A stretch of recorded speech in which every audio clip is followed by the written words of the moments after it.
And so I pray that you be a blessing. You say amen. You encourage the man of God and encourage they might, stumble one or two or try to, it's part of their training, but at the same time, it's part of blessing them to fulfill God's call in their life, become a blessing. So let's welcome tonight for the first time to preach the district leader of District 3, Preacher Junard De La Cruz. As he comes and preach the Word of God.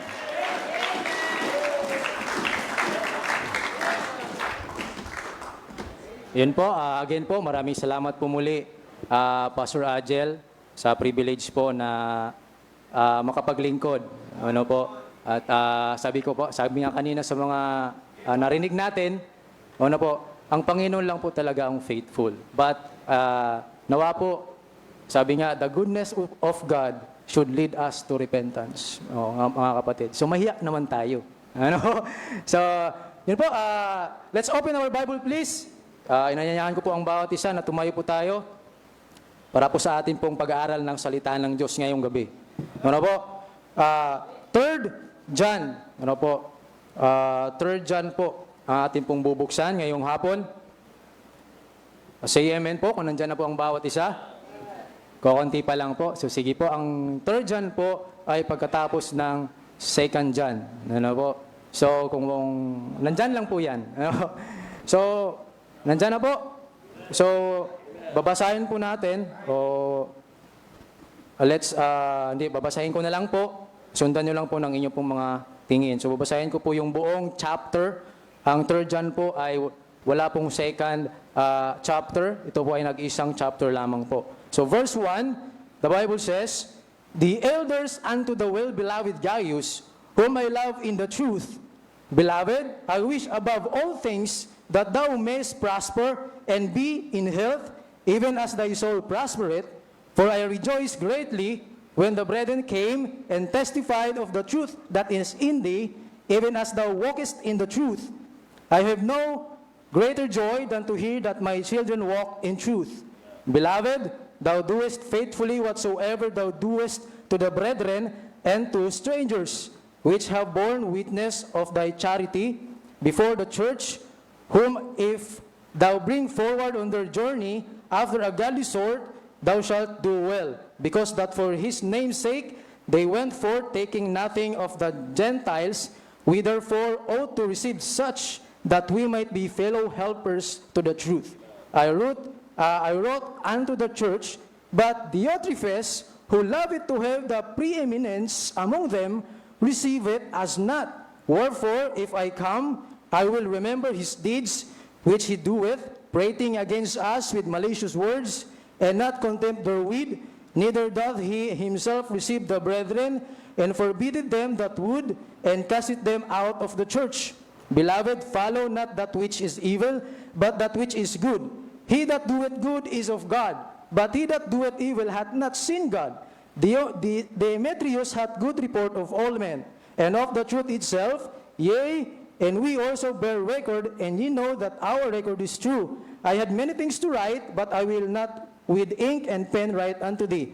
Last verse, but I trust I shall shortly see thee, and we shall speak face to face. Peace be to thee, our friends. Salute thee, greet the friends by name. So ngayon pong hapon, mga kapatid, I would like to share on this subject, the faithfulness of Gaius. The faithfulness of Gaius. Let's pray. Heavenly Father, thank you once again, Lord, for this afternoon, Lord, for giving us the opportunity to have the freedom, Lord, to worship you in this place. Maraming salamat, Panginoon, for our beloved pastors who mentor us to be able na mabigyan kami, Panginoon, ng pagkakataon na maglingkod, Panginoon, sa inyo. Truly, Lord, ang ministry po, Panginoon, this is not our right, O God. This is a privilege, Panginoon, na nanggagaling po sa inyo. And thank you for the leaders, Panginoon, that who is faithful. Kung wala pong faithful leaders, Panginoon, ay wala din po kami ngayong hapon na ito, Panginoon. Pagpalain niyo po, Panginoon, ang aming pong pag-usapan sa inyong pong salita. Lord, I beg you, Lord, wala po akong magagawa kung wala po kayo, Panginoon, sa aking buhay, nakikilos. I pray, Lord, ang tanging hiling ko lamang po ngayong hapon ay maging pagpapala, Panginoon, to your people. And nawa po, Panginoon, ay maging kalugod-lugod ang aming pong paglilingkod, Panginoon, sa inyo. Muli, nawa po ay masumpungan ninyo kami nagtatapat sa inyo, Panginoon. Sa inyo po muli ang pasasalamat at papala, patawad sa inyo po mga nagawang kasalanan, pagkukulang. In Jesus' name we pray. Amen. You may be seated po. Maraming salamat po. So, for those po sa mga Bible reader, I believe na alam niyo po na po itong kwento na ito. Sa chapter na ito, makikita natin dito yung tatlong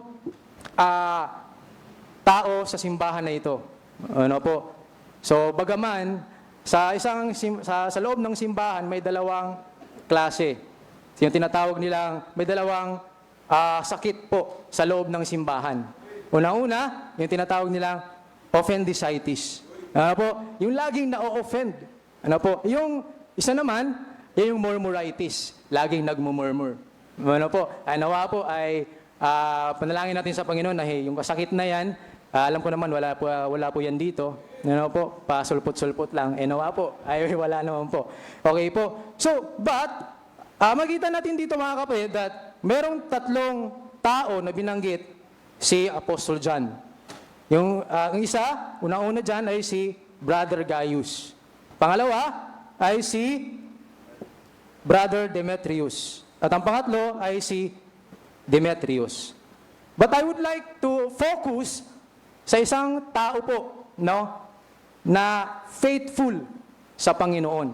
Nawa po ay maging blessing ito sa atin ngayong hapon, na hindi lamang po ito mapakinggan natin, but bagos, ito po ay maisabuhay po natin, may apply po natin sa ating pong Christian life. And I believe na God will bless us. Lalong-lalo na din po ang gawain ng Panginoon. So makikita natin dito that itong si Brother Gaius, ay mayroong sakit. Kaya panalangin ni Apostle John, Beloved, I wish above all things that thou mayest prosper and be in health. Meron pong sakit si Brother Gaius. So ako po ay nagpapasalamat, si Sir Joms at sa mga kasamahan ko po dito na kahit na mayroong sakit, na kaya namang mag-church, na kaya namang maglingkod, nandito sila sa atin pong gawain.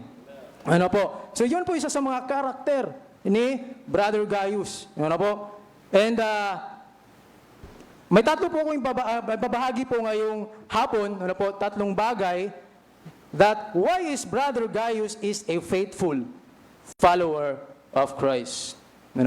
Bakit tinawag siya ni Brother John, ni Apostle John, na faithful? Okay? So, number one po, why is it Brother Gaius is a faithful follower of Christ? Is, makita natin sa verse 3 hanggang 4, For I rejoice greatly when thou brethren came and testified of the truth that is in thee, even as thou walkest in truth. I have no greater joy than to hear that my children walk in truth. Why is it Brother Gaius is a faithful follower of Christ? Because, number one, he walk in truth. Lumalakad po si Brother Gaius, although marami pong problema ngayon mga kapatid, na lumalakad, isang ligtas, lumalakad sa hindi katotohanan. Po, Brother Gaius is a faithful follower of Christ because lumalakad siya sa katotohanan. To be saved is one thing, but to follow God's will is another thing, mga kapatid. Po? Kaya po, ang nais ng Diyos, hindi lamang po tayo maligtas. Nais ng Diyos na tayo po ay maglingkod. Po? So, hindi po tayo after sa heaven.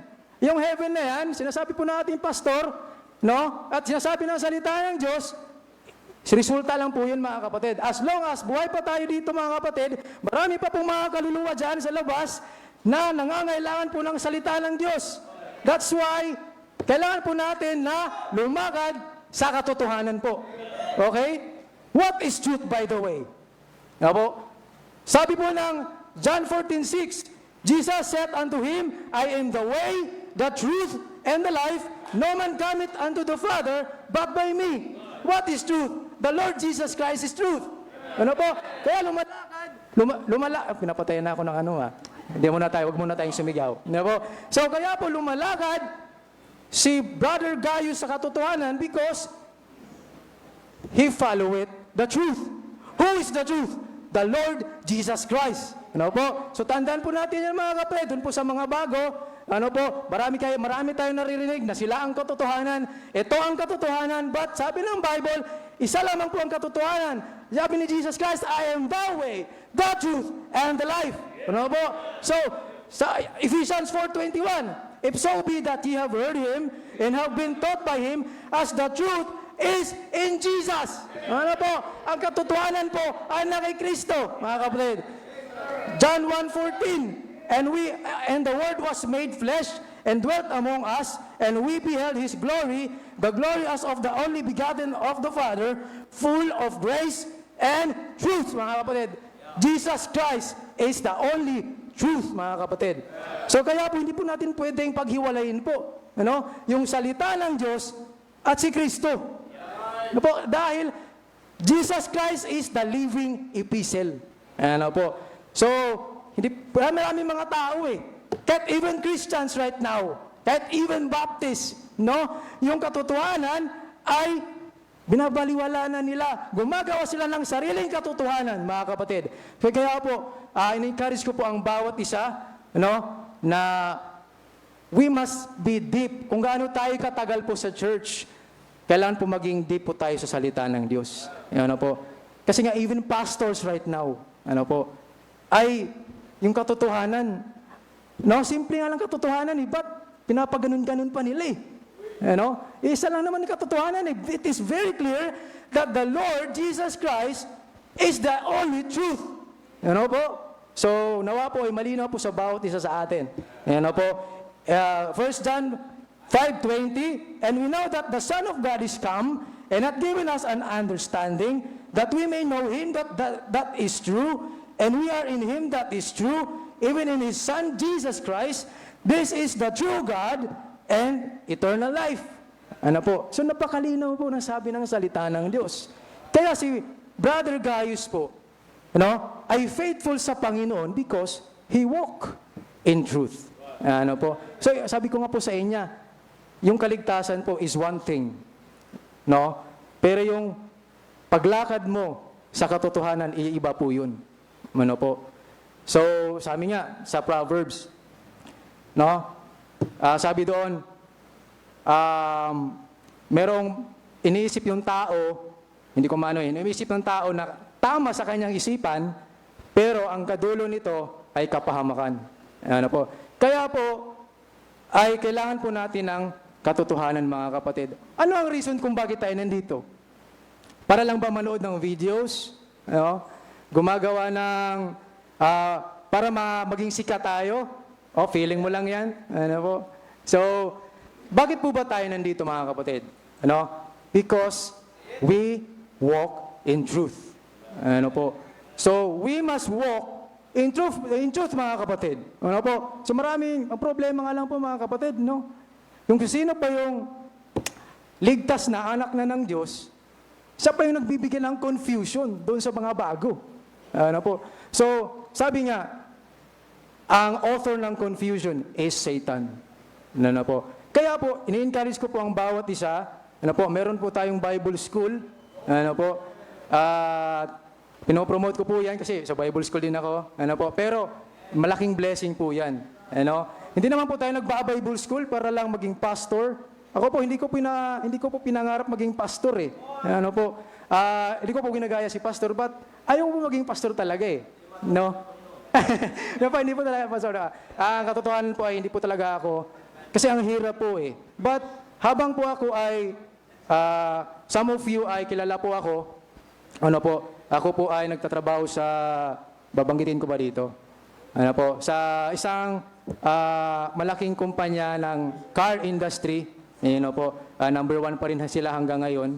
Yung Toyota po, binanggit ko na, baka naman Toyota. Po? So baka naman, So habang po ako ay nananalangin sa Panginoon, before that, kasi na dati hindi po talaga ako active dito. Hindi po ako active dito, mga kapatid. Kaya panalangin ko sa Panginoon habang nakikinig ako sa salita ng Diyos through the preaching of the word, through the preaching ng ating pong pastor, ano po, sabi doon, you do your best. No, sabi doon, do your best because life is short. Ano po, maybe mabuhay ka lang ng 70, 80, 90, ano po, pero sa Panginoon, ano lang po yan, maiksi lang po yan. No, sa Panginoon po, ang isang araw, ang 100 years po, isang araw lang sa Panginoon. Ano po. So, habang nung ako po ay nasa trabaho, pinapanalangin ko sa Panginoon na, Lord, bigyan mo naman ako ng trabaho na walang Sunday. And 1 year, 2 years, to 2 years, answered prayer. Ano po, nakapasa po ako sa exam doon sa company na yon. And to make the long story short, no, biyaya ng Panginoon na regular po tayo doon. Ano po, and 2 years akong regular at feeling ko faithful naman ako sa Panginoon, no? Member naman ako ng choir, no? Dati, no? Member akong choir dati, doon po nawala yung hiya ko. Ano? Pag nandito po kasi talaga kayo, made-develop yung personality nyo. Ano? Magiging walang hiya ka na. Hindi naman po. No? Holy naman po yun. Ano po? So, doon po na-develop yung aking personality and spiritual din po. No? At feeling ko, faithful naman ako. Nainisip ko, faithful naman ako. Pero parang deep inside me, parang there's empty, may kulang. Ano? Lagi kong napapakinggan yung si pastor. Ano? Minsan nga, na-memorize ko na yung boses ni pastor eh. Ano po, pag nandyan kami sa dorm eh, si pastor yun na. Nandyan na si pastor. Ano po? So, yun po. And parang empty pa rin ako. No? Parang hindi ko pa rin nabibigay yung best ko sa Panginoon. Ano po? Ako naman po ay, kaya ko po ito ibinabagi sa inyo, hindi ko po kayo ini-encourage na mag full time. Ano po? Ang akin lamang po mga kapatid, maglingkod ka sa Panginoon. Ano po? Hindi naman po lahat tinawag mag full time eh. Hindi naman po tinawag lahat mag-pastor eh. Ano? Pero ang nais ng Panginoon, maglingkod ka through your best. Ano? So kung naisip mo na parang hindi ko pa nagagawa yung best ko. No? Isang ano na yan, isang sign na yan, no? Na ikaw ay meron ka pang hindi na fulfilled or meron ka pang step, no, na hindi na fulfill sa Panginoon. Alam mo naman katotohanan eh. Alam mo na ang katotohanan ay ang Panginoon. Alam mo na kapag sa Panginoon ka, maglilingkod ka sa Panginoon. Kaya nga tinatawag tayong Christian eh. Christ follower. No? Tagasunod ni Kristo. Ano po? So, we must walk in truth. No? So, tagasunod ka ni Kristo, magagawin mo yung best mo sa Panginoon. Kasi binigay din ng Panginoon yung best niya. Di ba? He gave His only begotten Son. Yun yung best niya eh. Di ba? Dati nung wala pa akong anak eh, yung mga baby parang wala lang sa akin eh. Bahala mo. Baby naman nila yan. No? Pero nung nagkaroon na ako, parang iba. Parang napapamahal ako sa mga baby. Na napapalapit ako sa mga baby na kailangan ko palang gawin yung best ko. Kaya po mga kapatid, mga magulang po, ay kasi tayo po yung example eh. We have the best example mga kapatid, but kahit naturuan mo yan ng maging masunurin ka sa Panginoon, maglingkod ka sa Panginoon, pero ikaw hindi ka naglilingkod. Hindi po yan mangyayari mga kapatid. Sinabi mong, anak, mag-church ka. Anak, mag-Wednesday prayer meeting ka. Pero ikaw wala. Prayer is power. Pero wala ka sa prayer. Lagi naman natin nakikinig dyan mga kapatid. Now we know the truth, but we are not walking in truth, mga kapatid. So nawa po ay maging malinaw po sa atin yan ngayong umaga. So 5:39, so pangako ko po sa kanila, 6 lang po tayo. No, sorry po, na-late po kami kanina. Dahil po sinundo ko po sila. Ano po, ang hirap din po pala na magsundo, no? Lalo na pag, kasi kailangan lagi ka nandyan sa, pag-leader ka, nasa harapan ka. Ano? So, yun po mga kapatid. Ano po? And, bibilisan na po natin ito dahil dahil inaantok na po kayo, no? Inaantok na po kayo at iba na po ang paningin ninyo sa akin, no? Iyon po. So, point number 2. The reason why Gaius is a faithful follower of Christ. Verse number 5, sabi diyan, Beloved, thou doest faithfully whatsoever thou doest to the brethren and to strangers. So, the reason why Gaius is a faithful follower of Christ, because he is faithfully or constantly doing the ministry. No? Mga kapatid, ministry po, we know that ministry is people. No po? So sa ministry po, people po yan. No? Hindi mo masasabing na sa ministry ka, ano po, kung walang tao. Ano? So yung mga instrument na yan, kung walang tao, ano po, instrument lang yan. Walang ministry. Ano po. So, Brother Gaius is a faithful follower of Christ because he is faithful doing the ministry. Ano po. What do you mean by faithful? Ano po. So, faithful means, hindi yun para perfect ka. No? Well, hindi pa naman tayo perfect eh. No?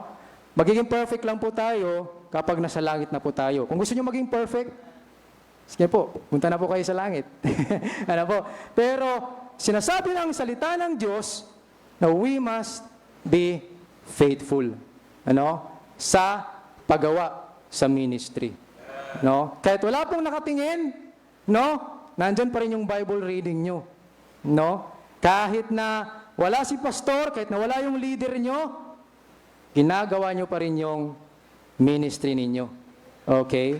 Kahit hindi Sunday, kahit hindi Wednesday, you are doing the ministry. Diba sabi ko po nga sa inyo, ang ministry ay tao.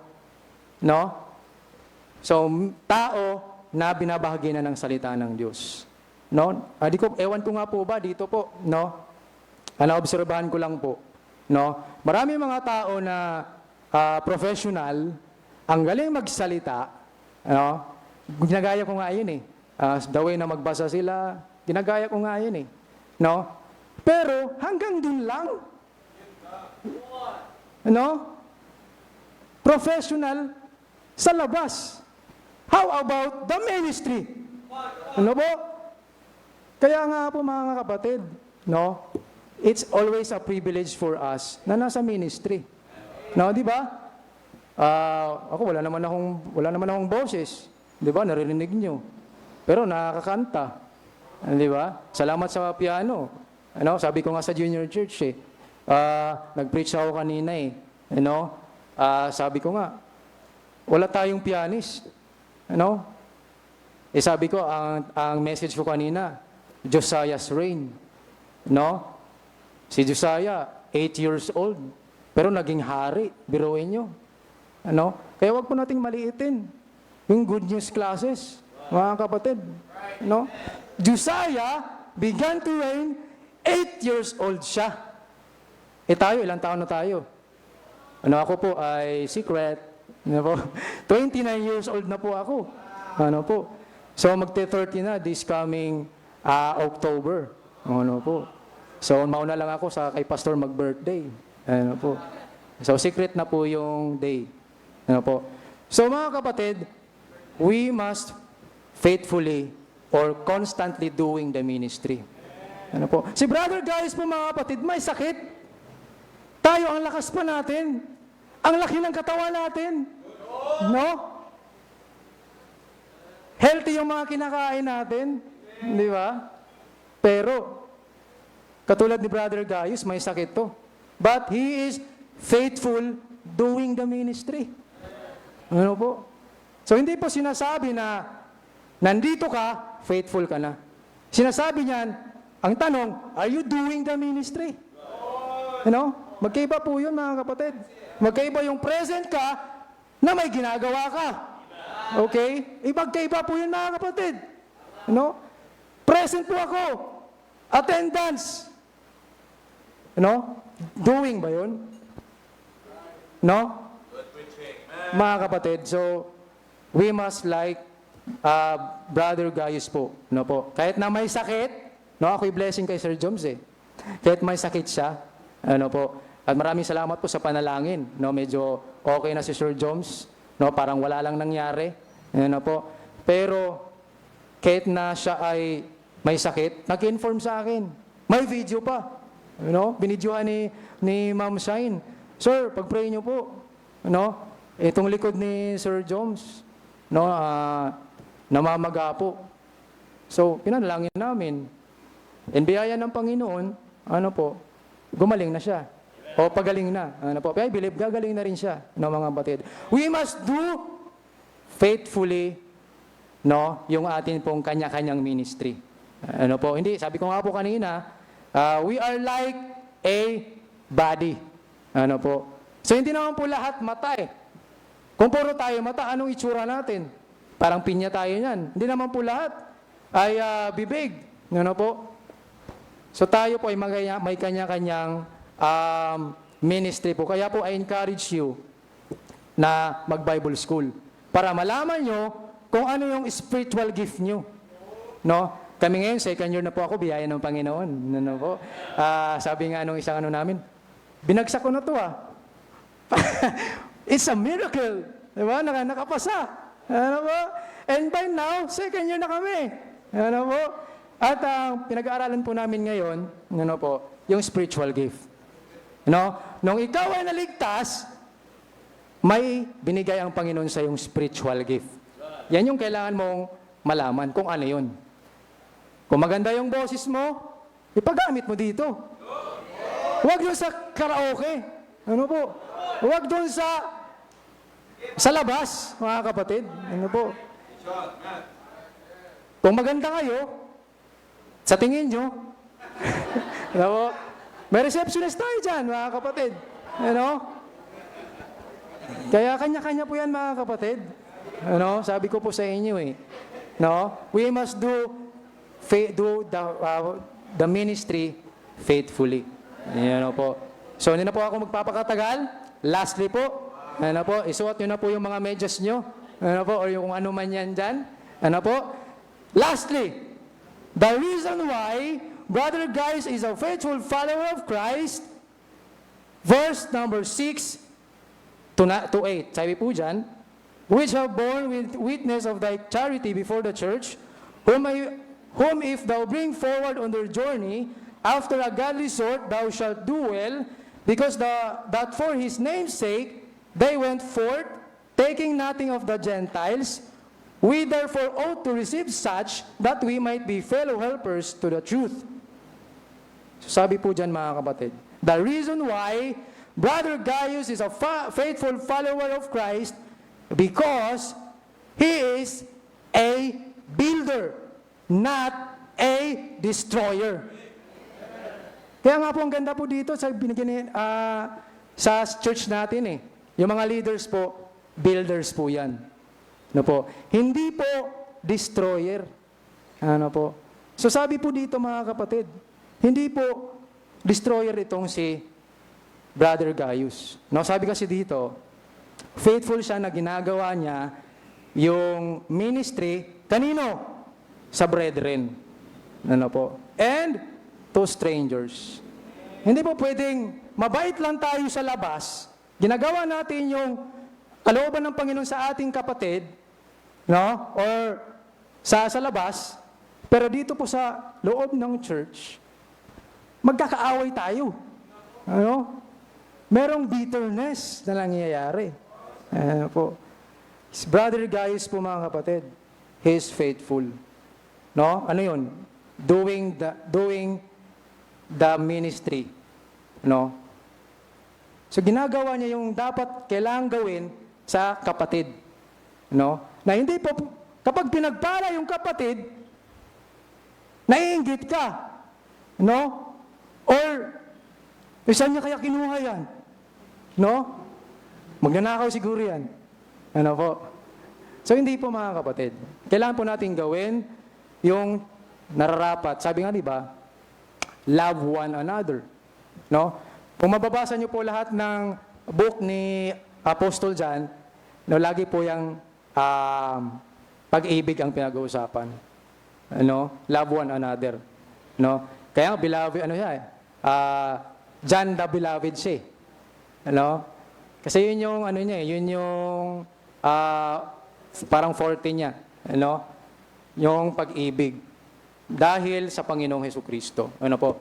So, if you are a builder, mga kapatid, if you want to be faithful, kasi hindi po lahat ng builder faithful. Amin ko sa inyo. Magko-confess po ako ngayon. Ano po? Although builder ako, ano po, but sometimes, I'm not faithful. No? Sa Panginoon. Okay? So sometimes, I fail. Ano po? So some of you, alam niyo man po yung kwento ko. No, hindi ko naman po babanggitin na dito. But, sabi ko nga po sa inyo kanina, God, kung totoong ligtas ka, kasi para tayong ano di ba? Ang Panginoon ay shepherd. No? So tayo hinambing tayo sa isang tupa. Ano po? So kapag yung tupa na yan, di ba merong tendency ang tupa ay umaalis sa grupo. No? Di ba sometimes ganun tayo? No? Ayaw na nating mag-church. No? Gusto nating lumayo. Ano? So ganun po. But, di ba yung shepherd? No? Ang ginagawa niya, hinahanap niya. No? Gumagawa siya ng way para mahanap yung tupa na yun. Di ba? Di ba mayroong kwento sa Bible? No? Na mayroong nawawalang tupa. Pero dahil nakita niya na, no, nag-celebrate sila. Uy, bumalik yung isang kapatid. Ano? Na nag-backslide, bumalik. No? Kaya, sabi ng mga ibang mga ngaral, no, sa book na ito, na si Gaius po ay hospitable. No? Kasi, wini-welcome niya yung lahat ng mga pumupunta, no, sa kanilang lugar o sa church. Hindi katulad ni, sino yung isa? Ni Demetrius, no, na pinapaalis niya. Pambihira, ba't nandito to? Ba't buhay pa to? No? Dapat nawa po, pag meron tayong mga kasama na bumalik, na dati nang nawala, matagal nang nawala, or nagwala, ano po, dapat i-welcome natin, mga kapatid. Ano po. I-encourage po natin na bumalik, ano, maglingkod sa Panginoon. Nang sa ganon, bumalik yung katuwaan niya, ano, sa Panginoon. Okay? So, hindi po katulad ni Demetrius, mga kapatid, he is always, ano po, sabi dyan, preeminence. Ano ba yun? Ibig sabihin nun? Superiority. Ano? Gusto niya, siya lagi ang masusunod. No? Gusto niya, siya lang ang leader. Ano po? Siya ang masusunod. So, nawa po. No, hindi po tayo ganun. If we want to be faithful, di ba? Ito yung lagi nating hangarin, di ba? Na kapag dumating ang panahon na tayo ay bawian ng buhay, no, maharap tayo sa Panginoon, sasabihan tayo ng Panginoon, well done, thou good and faithful servant. Ano po mga kapatid? So nawa po, yun po yung ating magiging goal. Ano po, maging tapat tayo na servant ng Panginoon. Ano po, so that, nang sa ganun ay, di natin alam kung kailan darating ang Panginoon eh. Ano? Si paano kung dumating ang Panginoon? No? Nasasabungan ka. Ano? Paano dumating ang Panginoon? Wala ka sa church. Ano? Or wala ka sa kalooban ng Panginoon. Or di mo ginagawa yung kalooban ng Panginoon. Ano mga kapatid? Hindi mo maririnig yun. No? So nawa po, naging blessing po itong ating pong mensahe ngayong hapon. Ano po? Na katulad ni Brother Gaius, ano po, kahit na may sakit siya, he's walking, he's doing faithfully, and lagi siyang nagbibuild. No? Hindi niya, ayaw niyang masira yung gawain ng Panginoon. No? Although, hindi mo naman talaga masisira ang gawain ng Panginoon kasi sabi ng Bible, even the gates of hell shall not prevail against it. But para sa atin mga kapatid, nang sa masumpungan tayo ng Panginoon na tapat, ito po yung pattern na to. We must walk in truth. We must walk, we must faithfully doing the ministry. Kahit nakakapagod. Blessed na blessed ako kay blessing si Vera. Kaya, mga Abis family, hindi lang siya. Iba din. Abis family kahit malayo. Saan ba sila? Sa silang pa sila. Pero, hindi nagiging hadlang yun. Tayo, taga rito lang. Ang bira. Ang lapit lang natin. Mga kapatid. So, we must be faithful. Mga kapatid. So, yun lamang po, Pastor. And let's pray po. Heavenly Father, thank you once again, Lord, for the word of you na amin pong binasa.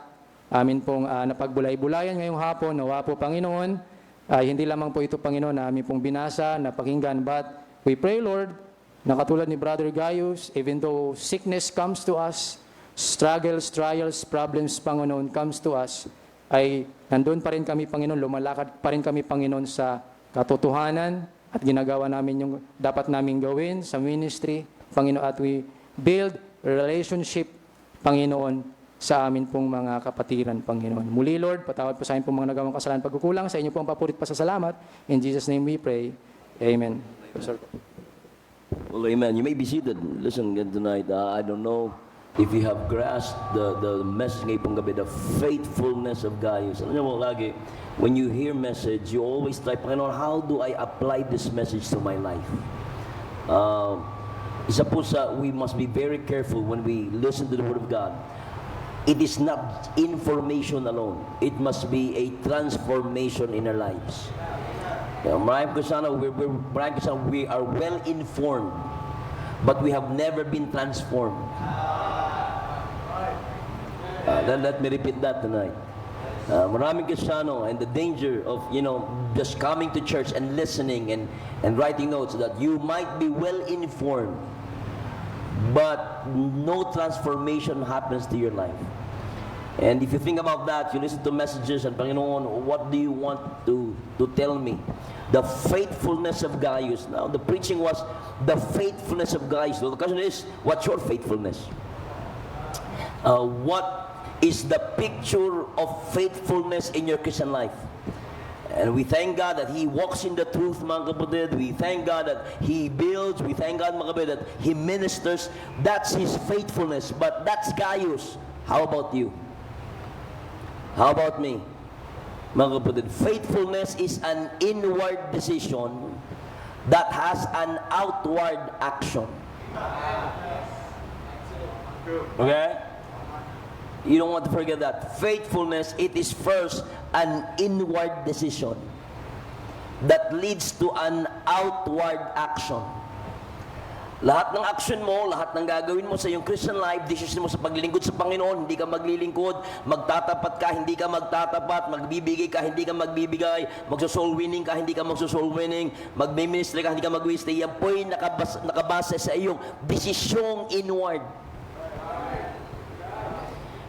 And we could preach and get you encouraged, and you could listen to testimonies, and you might cry, and you might be touched emotionally. You might be, mga kapatid, come to church and feel good. But if there's no inward decision, then you go home, you'll be the same. Kaya nga sometimes, sa maraming isa, yung service parang drugs. Naunawan niyo yan? Naghahanap ka ng susunod na high. Into me Sunday para ma-high ka uli. And just to put that in the picture. Why? Kasi nga, we come here just trying to feel good and have that feel good na parang nakasimba ako, nawala yung guilt ko, nakasimba ako, nakakanta ako, then yung nabawasan siguro yung konti kong kasalanan, kung gano'n pa iniisip nyo. It's a feel-good Christianity. But when you talk about faithfulness, mga kapatid, hindi yan pinag-uusapan ng pakiramdam. Hindi yan pinag-uusapan ng sitwasyon. Ang pinag-uusapan yan, yung desisyon. You talk to the wives and our families, and I always say, mga kapatid, we are church, we are an imperfect church. Looking at a perfect God and trying to build our lives on the perfect Word of God. Families will never be built. Marriages will never be filled by feelings.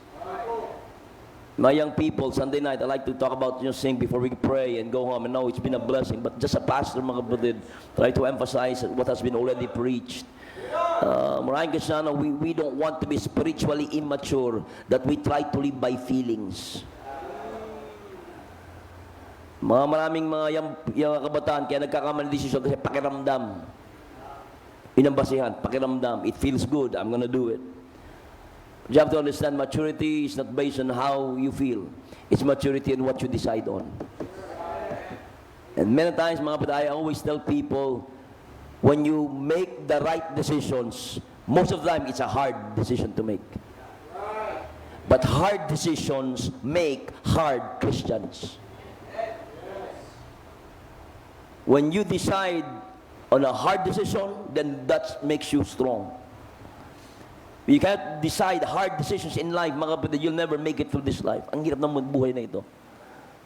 Mahirap mahirap magpanatili ng matatag ang iyong pag-aasawa, mahirap maging matatag ang iyong pamilya, mahirap maging matatag yung mga bata ngayon, mga young people, mahirap mga kapatid na maging matatag ang simbahan. Sa pamilya na lang, maraming issues dyan, maraming struggle dyan. Think about, sa simbahan, ilang pamilya ang naan dyan na may mga struggles. Think about that. And you think, the Christian life is easy. No, it's not. No, it's not. It's easy to come to church. By the way, dati yun. Ngayon, parang hindi na rin eh. Totoo yun. It's hard to come to church. But it's easy, mga kapatid, to be a Christian. Sa ating mga bisita, you want to get to heaven? Listen, you don't need the Baptist. You need the pastor. You need Jesus Christ. You accept Him, today is the day of salvation. You can be saved today. That's easy.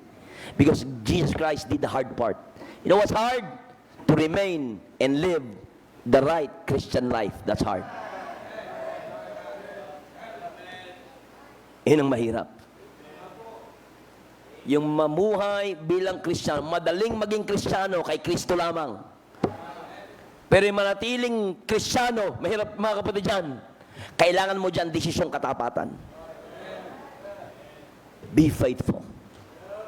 You want to have a strong marriage, you have to make a strong decision. I want to be faithful. Say amen.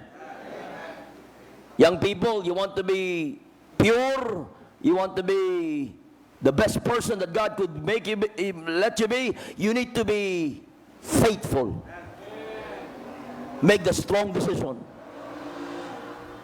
Church, mga kapatid, for us to remain faithful, we need to make a strong decision. Kaya po, many times, people doesn't understand the pastor. I have to make hard decisions. Why? So that we could make our church strong. Sometimes, mga kapatid, you just see little things, but you don't see the bigger things because of those little things. And I could go on tonight, and as he is preaching, Brother Junard, you see, God is faithful. If you want to see God's faithfulness, look at Brother Junard's life, where he is now, from where God has taken him, and for what God has taken him throughout his life. It takes faithfulness. Listen to this. I'm blessed with the testimony, Sister Sunshine, Brother Jones, Sister Eka. I love it, mga kapatid, when I pastor a church and I listen to what God is doing. You see, you're going to see God's faithfulness. Listen, the only thing that will help in this life is God. And if that's true, then you need to have His faithfulness. And for that to happen, you need to decide to be faithful. And that starts on your knees. Say, Panginoon, I want to be faithful. I need to be faithful. And that inward decision, listen to this, would lead you to an outward action. Panginoon, I want to be faithful. I'm gonna make my relationship with my wife, with my husband right, because I want to be faithful. Panginoon, I'm a young people. I'm a young person. I want to be faithful. So anything I'm gonna do in my life, I'm gonna think about that. I'm gonna pray about that, because I want to be faithful. Listen, we listened to a message like that and said, faithfulness, I know that. Yeah, I know you know it. But the question is this: what is the picture of faithfulness in your life? That is the faithfulness of Gaius tonight. How about your faithfulness? Could he preach on the faithfulness of Agil, the faithfulness of Junard, the faithfulness of Sister so-and-so? What would that look like in your life? Would it be a blessing? Let's stand, head bowed, eye closed, piano playing tonight. Now, brother, listen. We are not here to be informed. We're here to be transformed. And what transforms us is not knowledge. What transforms us is our decision. Panginoon, maybe you have heard right, and you know it's right, but unless you make a decision, it would never change you. Never change you. So while heads are bowed, eyes are closed, ating mga bisita, hey listen, the best decision you could make in your life is accept Jesus Christ and be saved and put your life in Him. Lahat po yun na lang, wala nakatingin. If that's your decision, I'm going to ask, may lalapit po sa inyo, I'm going to encourage you, sumama po kayo sa kanila. We don't want you to go home until we pray for you tonight. Heads bowed, eyes closed, people praying for souls, people praying that God would move souls and God would save souls tonight. While they are praying, mga kapatid, I'm going to ask our visitors, if you would you come? Somebody would pray for you tonight if you come.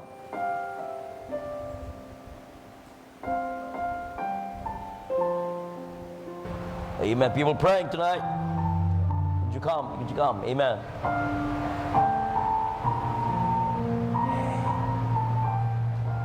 Ryan, sama ka sa kay Preacher Paulo. We're gonna pray for you before you go home tonight, okay? Did you hear? God bless you. Get prepared for the place. God bless you. Kay brother, kay Preacher Matthew, papapalain kayo. God bless you. God bless you. Amen. People praying tonight. Hey, listen. Ma'am, good evening po. Sama ko kay Sister Juliet. Ipag-pray kayo ni Sister Juliet ngayong gabi. Would you like? God bless you. Good to see you in church. Sama kay Sister Shani. Ipag-pray kayo ni Sister Shani ngayong gabi before you go home. Okay? God bless you. Heads bowed, eye closed. Well, listen tonight. If you're saved, what is the picture of faithfulness in your life? What would your faithfulness look like tonight? I don't care what you know tonight. I don't care how long have you been in church. That's not the issue tonight. The issue is faithfulness. What is that picture in your life? How would faithfulness look like in your life? If God spoke to you tonight, what would transform you is a decision. Panginoon, I know the truth. I've heard the truth. Tonight, I would come and make an inward decision that would affect my outward actions each day, each week. You come, head bowed, eye closed. God bless you all across this building tonight. You see, the reason why altars are important, you should read your Bible. Every great decision made was made on an altar.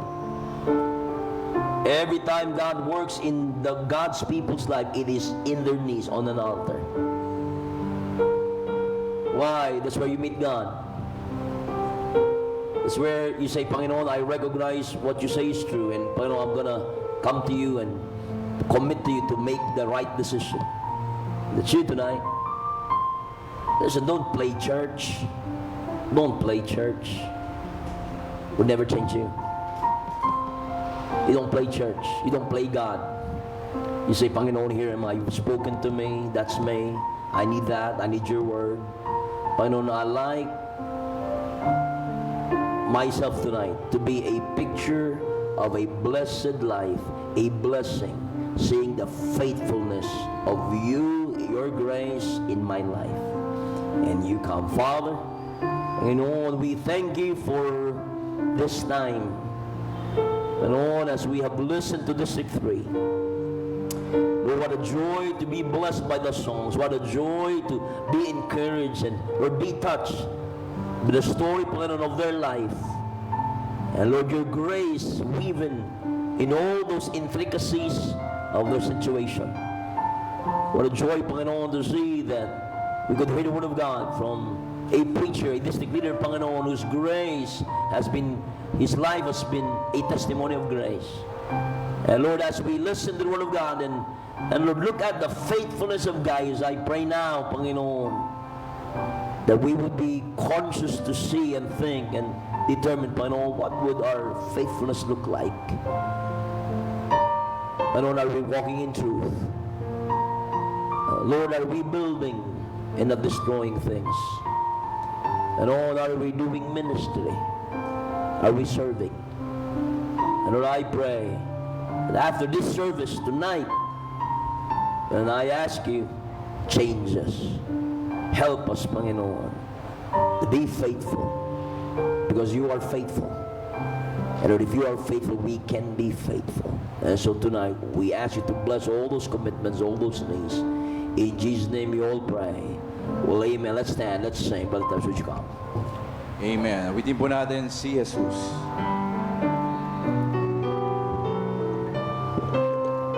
Amen. Sing together our first for Psalms.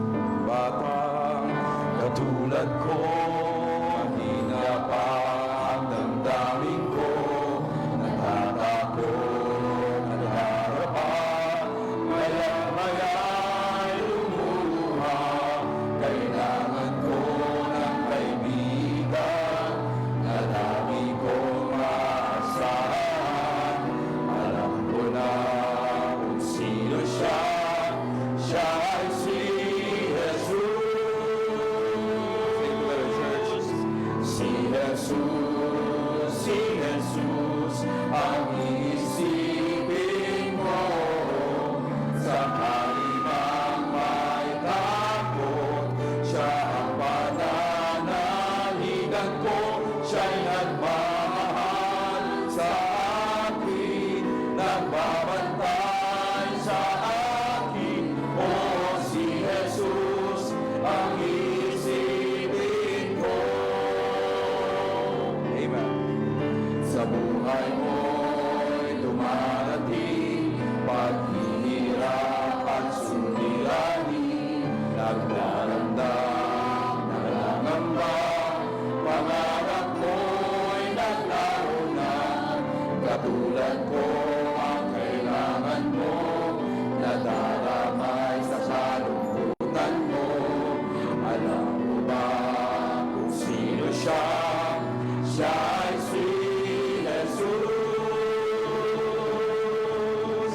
Si Jesus, si Jesus, siya ang isipin mo, sakali mang may takot, siya lang ang panaligan mo, siya'y nagmamahal sa atin, nag-iingat sa atin. O si Jesus, siya ang isipin mo. Amen. Si Jesus, si Jesus, ang iisipin ko, sakali mang may takot, siya ang pananaligan ko, siya'y nagmamahal sa akin, nagbabantay sa akin. O si Jesus, si Jesus, o si Jesus, si Jesus, o si Jesus, ang isipin ko. Amen. Well, amen. Usher, coming at this time, and we're going to honor God tonight in our giving. We're going to witness after this a water baptism from district number 3. Say amen, God, friends. And we'd like to honor God tonight and pray. Father, Panginoon, Lord, thank you. Lord, thank you for everything, Panginoon, that our lips would never be able to say, and words would never be sufficient, and time would not permit to what you have done in our life. And Lord, we look back in our past, Panginoon, and see the goodness and your grace and your leading in our life. And truly, Lord, every day your faithfulness is new. Lord, truly, Panginoon, every time that your grace is always fresh. And I ask, Panginoon, whenever we come to church, the Lord, we're not just here to attend. We're here to listen and be changed. And Lord, I pray, Panginoon, tonight as we give, Lord, always allow us, Panginoon, to remember who you are in our lives and what you've done. And I pray, Panginoon, as we give, may we be faithful to you of 10% that you've only asked from us when in fact everything comes from you. And I pray that every time we give, it will show your faithfulness in our life. And we show, Panginoon, our commitment to be faithful. Every time we give, Panginoon, I pray we be freed from materialism and greed and, Lord, desires and the love of money. And we understand that these are just tools so that we could be able to serve you and win the world for you and be able to accomplish your will in our life, our jobs, our business, our talents, our careers, our work, Panginoon. And so I ask, bless Lord, out this time as we give, honor it as we honor you. And so we ask, in Jesus' name we all pray. Let's give together tonight. Amen. Let's give together and let's sing Living Hope. Sing together, church. Outweigh the chasm that lay between us. How high a mountain I will not climb. In desperation I turn to heaven and score my name into the night. Then through the darkness your loving kindness tore through the shadows of my soul. The work is finished, the end is written. Jesus Christ, my living hope. Amen. Sing together now. Who could imagine so great a mercy? What heart could fathom such boundless grace? The God of ages stepped down from glory to wear my sin and bear my shame. The cross has spoken, I am forgiven. The King of Kings calls me his own. Beautiful Savior, I'm yours forever. Jesus Christ, my living hope. Amen. Sing together in church. Hallelujah. Praise the one who set me free. Hallelujah. Death has lost its grip on me. You have broken every chain. There's salvation in your name. Jesus Christ, my living hope. Then came the morning that sealed the promise. Your very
we thank you tonight that we could serve you, we could worship you. You've allowed us, Lord, to still breathe and, Lord, lift our voice and honor you with our talents and give you our time and, Lord, honor you with our treasures tonight. Lord, I ask you bless us this offering, Panginoon. Lord, you know our needs, Panginoon, in this art ministry. And as we grow, and as we win more souls, Panginoon, I pray, allow us to be the best church we could ever be. And may we work, may we study, may we do business, may we be the best person we could ever be for the sake of the gospel, for the sake of souls, for the sake of the next generation faithfully serving. Lord, I pray, bless her out this time, this offering we ask. In Jesus' name we pray. Well, amen. You may be seated at which we witness tonight our water baptism from district number 3.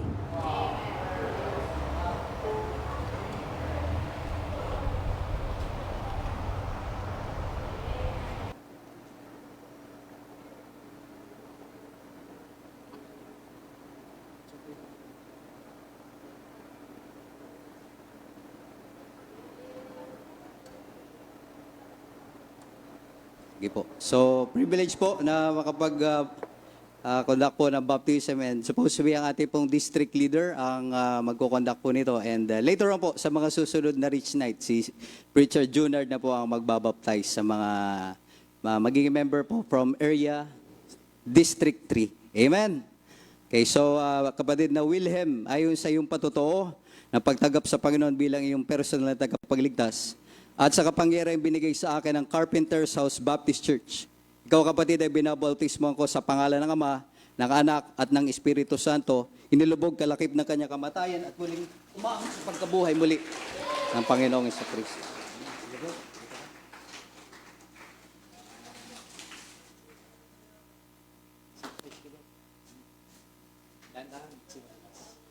People say, well, amen. What a joy. Say amen. Clap your hands. Hey, listen, that's why we're here. See souls saved, lives changed, and people following